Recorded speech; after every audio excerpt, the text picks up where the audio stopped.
What's up out there? My Halloween horror movie marathon for 2024 is done and dusted as of October 13th, 2024. So I had an absolute blast going through this. I started my list on September 28th, and I was about a third of the way done with it on October 1st because I watched basically two a day, and then on Saturdays and Sundays, I'll usually watch three a day. So for work days, I wake up at like 6 in the morning. So I can watch half a movie in the morning, half a movie at lunchtime, and then watch another full one of an evening. So that's pretty much how I've blasted through all this. And it also helps that there was a lot of really good movies. So if you haven't seen the video I did a few weeks ago for introducing this, what I do is a curated list from a user named Cinemonster out on the Letterboxd website. It's a bunch of scavenger hunt type criteria, which you see on the screen right here. I'm not going to go through all that again. We're going to run through the movies real quick here and just recap it all. I had a blast with this one. And other than that, I think I generally don't try to rewatch movies. There are some rewatches in here because the criteria, I'm at the point where I've watched so many horror movies. I watched like 1,500 horror movies or some crazy number, but I've watched enough that the criteria starts showing up from year to year. I've also done this marathon since 2015 or something like that. I've done a horror movie marathon since 2015. So things are starting to repeat, and I've watched a few movies over again. It's cool because there's some movies I hadn't watched in so many years, so it was really cool to see them. One of the things about this list is there's different countries, different decades. He wants 8 different decades. So what I've found for me personally is that I start watching the oldest movie and then go up to the newest. If I was watching, say, stuff from the 70s, 80s, 90s, something like that, I wouldn't necessarily care about order of them. But because I'm dipping back into something from like the 20s, you get some old black and white subtitled movie or something like that, that's silent film or whatever, it gets hard to watch some of these. So that's how I do my marathon. I used to do like a themed list or something like that, and I really like this curated list better because instead of picking a theme and kind of getting stuck, with Christmas or something like that or whatever, you don't get like just blast of movies that just kind of wears thin after a few of them. You get a wide range of stuff, and this has you picking from different decades, different directors, different styles, and I really like that format for everything. So let's dive into this. The first movie I watched was The Cabinet of Dr. Caligari, which is a black and white silent film if you watch the original 1920s version. I have watched that before. This is one of the rewatches that I have, but when I went to watch it this time around, I picked the movie because I needed this particular director, Robert Veen, however you say his name, and I saw that it was on Tubi, and I said, cool, I'm going to watch that. It's an easy pick. When I went to actually watch this, things weren't lining up, and I couldn't figure out what was wrong because I was like, this is the movie, and that's the set pieces, but something was wrong. They were speaking English, and it just had a weird vibe to it. So I looked it up.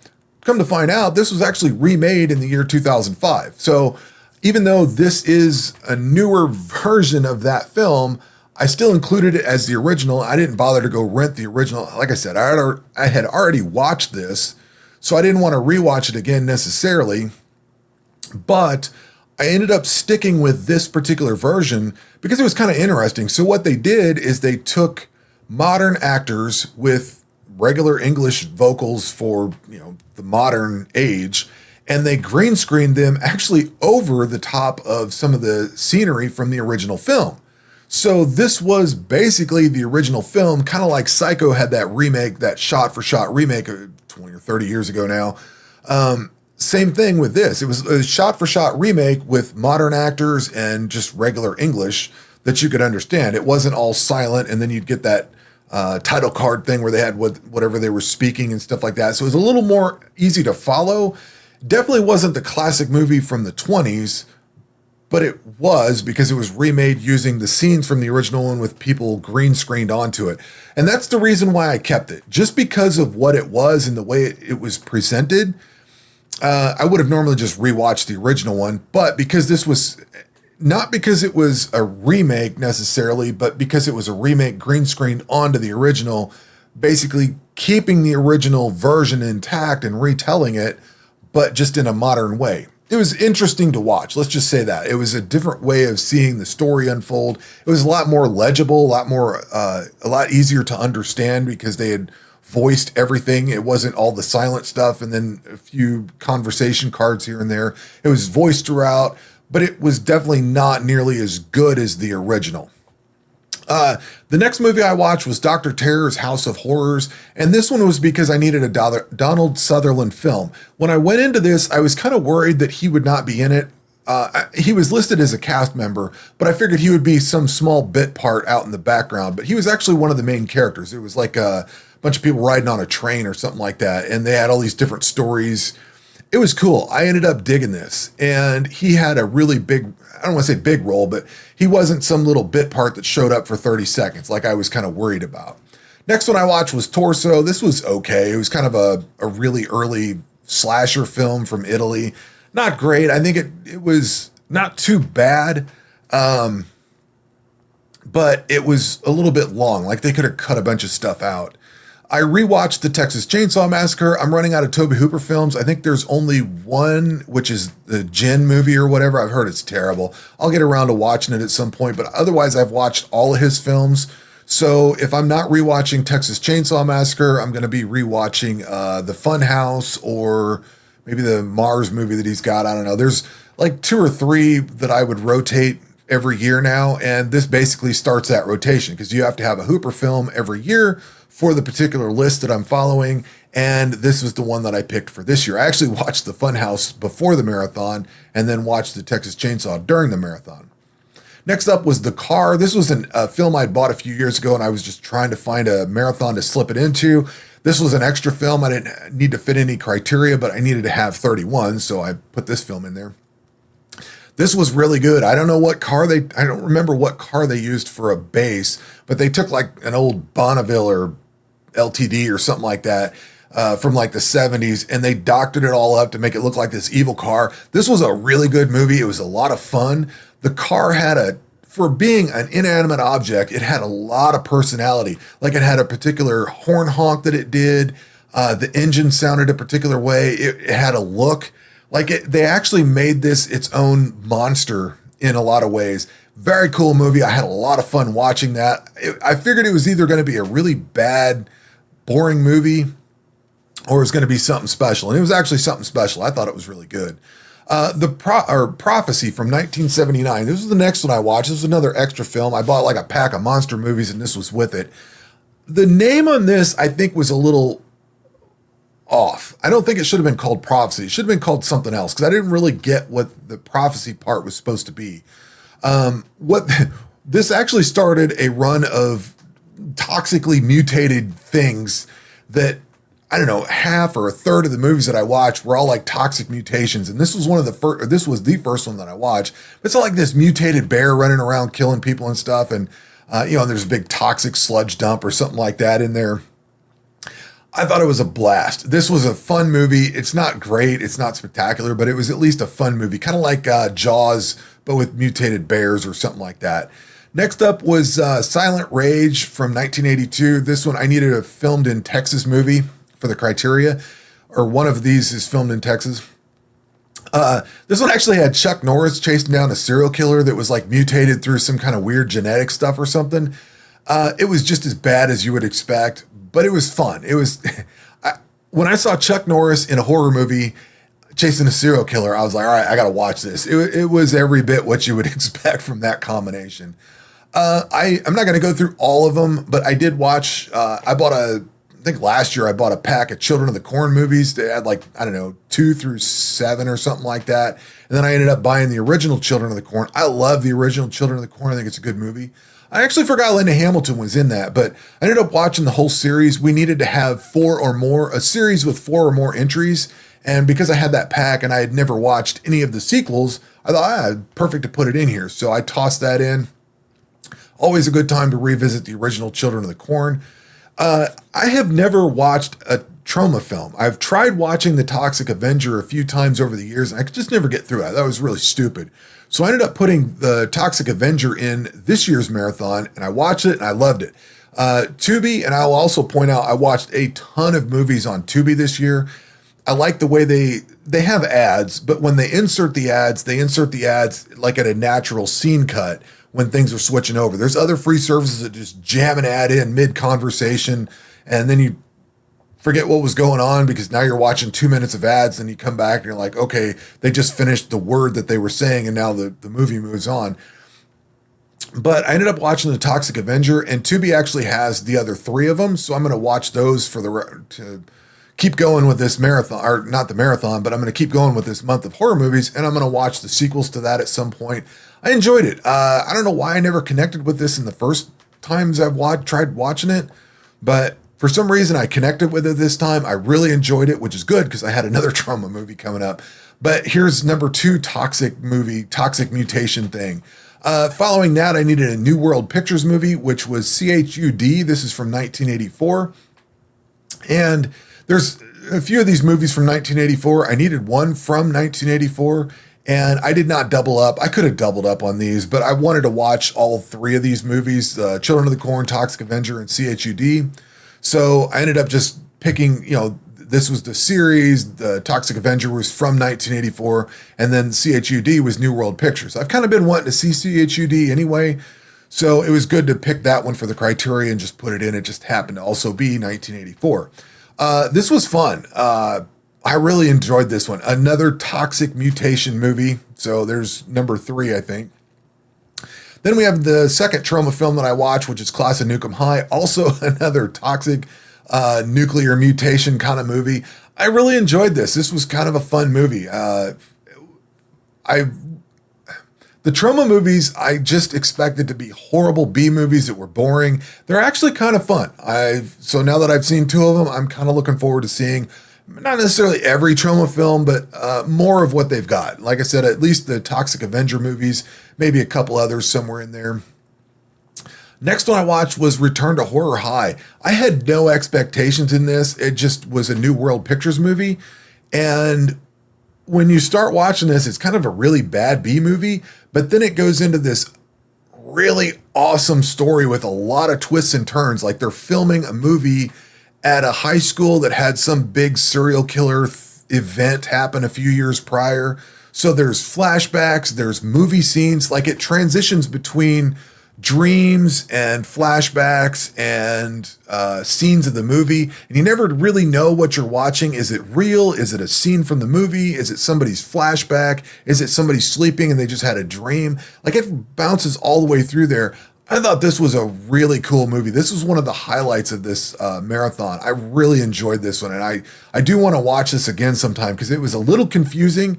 Like you can follow the story, but just the transitions that they made were seamless, and they go from one thing to another, and you're like, man, was that real? Or, they show you it's a dream, but then the next scene starts and you're not sure if it's part of the movie that they're filming, part of the real life. There is another serial killer running around or somebody's dream or something like that. It's really well done. Kind of a bad B movie, but really well done story-wise.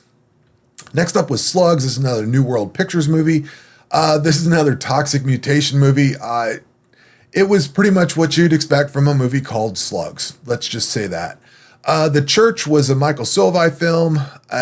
This was a rewatch. I watched this after my first marathon that I did in 2015, or maybe it was 2016, somewhere in there. I watched it very early on. This was a rewatch, but basically I hadn't seen it in so long. It was basically like seeing it for the first time. I dug this back then. Watching it again now, I really liked the story, but the movie was not as good as I remembered it. I had a lot fonder memories of this when I watched it originally than I did rewatching it. So I don't know what I would have scored this originally, but I thought it was kind of mid this time around. Next up, I thought it was going to be a really big downfall with the Children of the Corn movies. So I watched Children of the Corn 2, and I actually kind of like this. It kind of follows the original. The problem that I had with these at first was that they're all different. So they're all Children of the Corn following this little cult of He Who Walks Behind the Rose or whatever, but they all have a little different. And I kind of got to liking the way that was brought together because it wasn't all like the same. It was the same.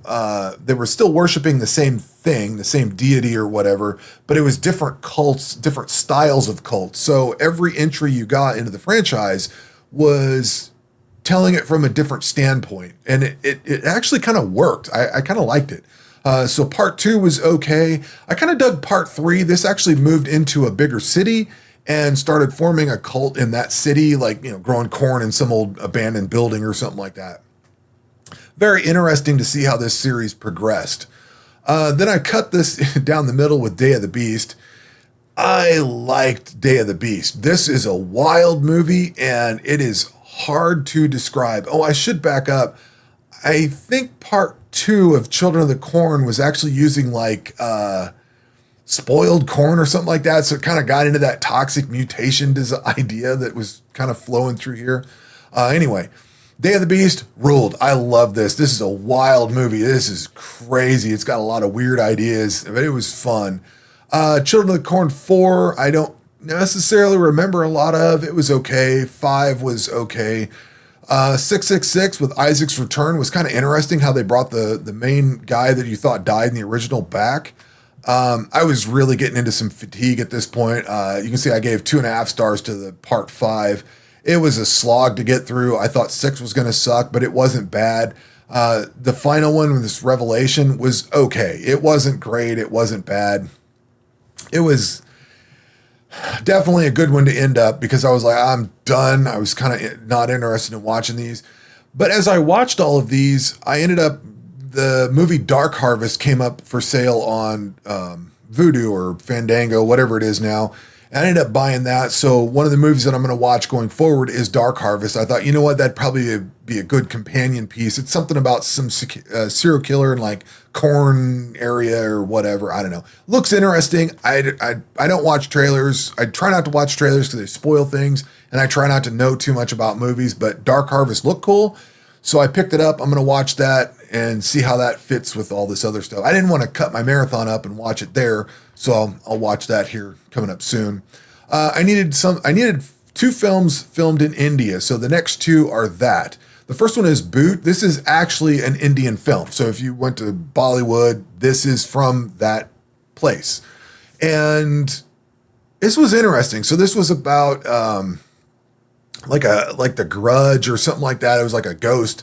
It was fairly tame compared to what we have over here. There's like a ghost running around, possessing someone, doing some things. It was a cool movie. It's not one I would revisit. It wasn't like all that great, but it's always interesting watching other countries' films, horror films and stuff like that, because there's different culture, different ideas. It felt more like an American or a Japanese horror film about ghosts and things like that. So it didn't feel all that different. It wasn't a whole lot of another country's customs and things like that. But there were like the living quarters and the people you see in there. Like it was definitely from that region, but it still managed to keep kind of an American slasher horror ghost feel. If that makes any sense. Probably not, but it was kind of interesting to watch. Not a great movie, definitely not one I would rewatch, but it was fun. It was fun to watch. Centipede, on the other hand, this was a bunch of American actors. It was filmed in India, so it did get that, but it was like an American movie. This movie straight up sucked. This is what I expected the Children of the Corn series to be, was just nothing but this. I thought this was boring. It was a really bad B movies, bad acting, bad effects. The creature design was okay, but man, just go watch The Descent instead of this piece of shit.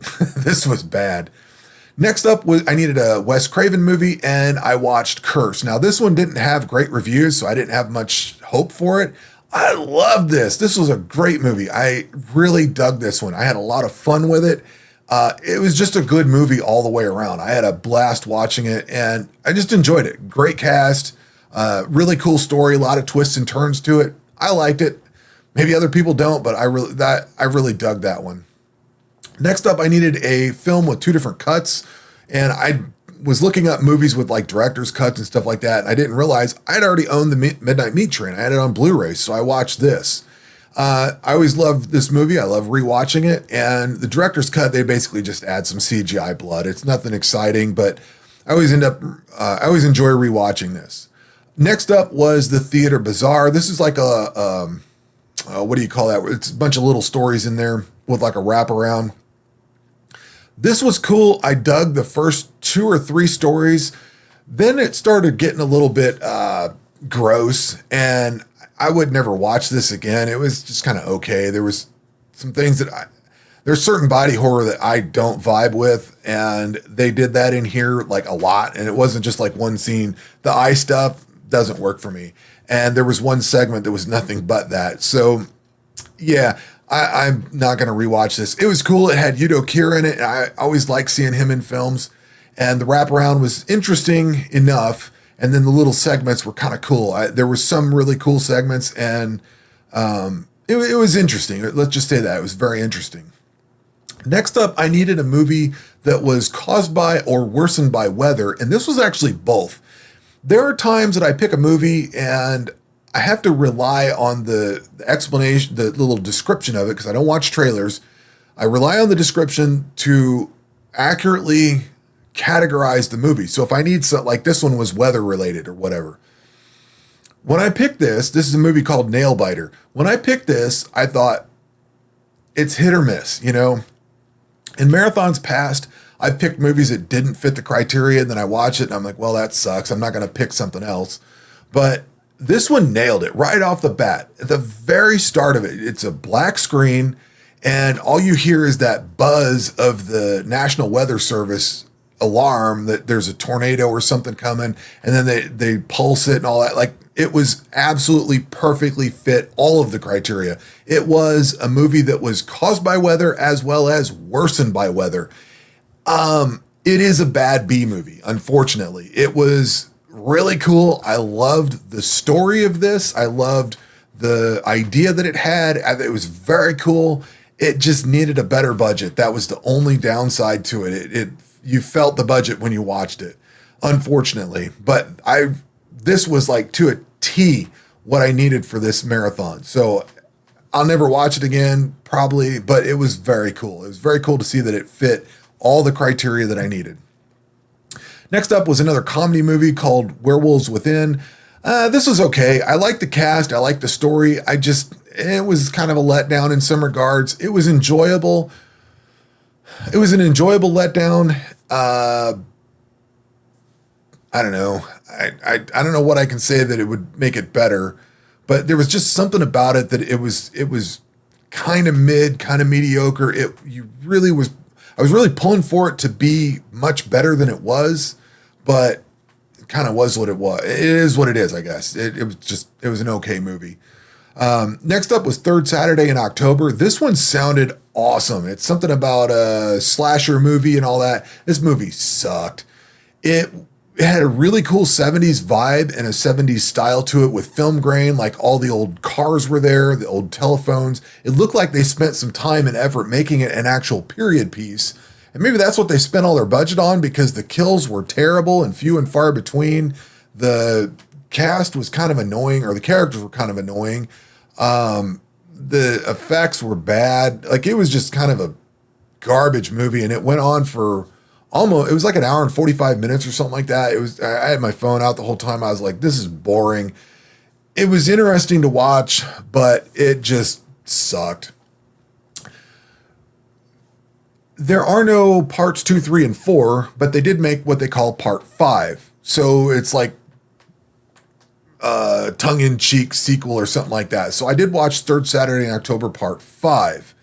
This was much better than the original. I think it took place in the 80s or 90s, so it was further down the road, and it wasn't the look or anything, like, it didn't have that film grain or anything on it anymore. That wasn't the problem or anything with it. But this one was a little shorter. It was actually like just an hour and a half, so it was a little bit faster moving, and they actually did a lot of kills. And there were some funny moments in this, a lot less of the annoying characters. And you do see some annoying characters just get offed and brushed away. So this one was light years better than the original. Not great, but I would probably rewatch this far sooner than I would rewatch the original. And then today I wrapped it up with Bones and All. I needed a film starring a black woman, and I remember when this one came out, everybody was talking about it and saying it was really good, so I threw it on my list. It was definitely a good movie. I enjoyed it. I had a chance to buy it on sale here a couple weeks ago through Vudu, and I passed on it. I thought I'll just rent it. I'm glad I just rented it because while this was a really good movie to watch once, that's all I'm going to watch. It was very cool. I need to watch somebody's breakdown of it and like an explanation of it. I didn't find it hard to follow or anything like that, but there were a lot of different themes in this. There were a lot of different, probably what I would call metaphors or something like that. There was a lot there, and it was, there was just a lot there. I don't really know how to get into all of it, but I know what I took away from the meaning of the movie and various scenes. It was just more of like a road trip journey. Like, I think it reminded me of like The Last of Us or, the film felt extremely familiar, and I think it's because I watched Civil War earlier this year. And Civil War is a movie where you're following a film crew going around camping at different sites, having conversations and stuff like that. And that's pretty much what this movie was. So it felt a lot like that. And not that that's a bad thing. It just felt very familiar. And it was kind of a somber, almost downer of a movie to close out. But it was kind of I don't know, I guess poetic closing or whatever you want. I didn't end on a bang. It just kind of, it was when I originally did this marathon, or when I originally did my list, I had Bones and All in between the two Third Saturday movies just because I wanted to split them up. But in the middle of the first Third Saturday movie, I'm like, I wanted to get these out of the way and put this Bones and All last. So I ended up putting it last, and it was actually a good period on the end of this entire marathon. So I had a good time with my marathon. I've still got Crawl Space, Cyclone, and We Are Zombies. The last two are actually on Tubi, so I'll be able to watch those. Crawl Space is only on like Blu-ray or DVD, so I don't know that I'll get to watch it. And that's the one I actually want to watch, but I'm going to watch those. I've got Dark Harvest. I've got Abigail. I ended up picking that up for cheap. And then the Toxic Avengers. So I've got a bunch of movies that I'm going to keep watching throughout the rest of this month and close out. My October is like this. I watch a ton of horror movies. It's like you eat a bunch of candy, get sick of it, and then in November, I'm back to watching normal movies again and kind of get away from horror for a month or so, and then start watching a few horror movies in Christmas, usually Christmas themed. But anyway, great year. I had a lot of fun, and that is going to do it for this video. If you've been watching a marathon, let me know how yours is going down below and sample of what you're enjoying. But anyway, that's going to do it for this video. We will catch you on the next one. Take care.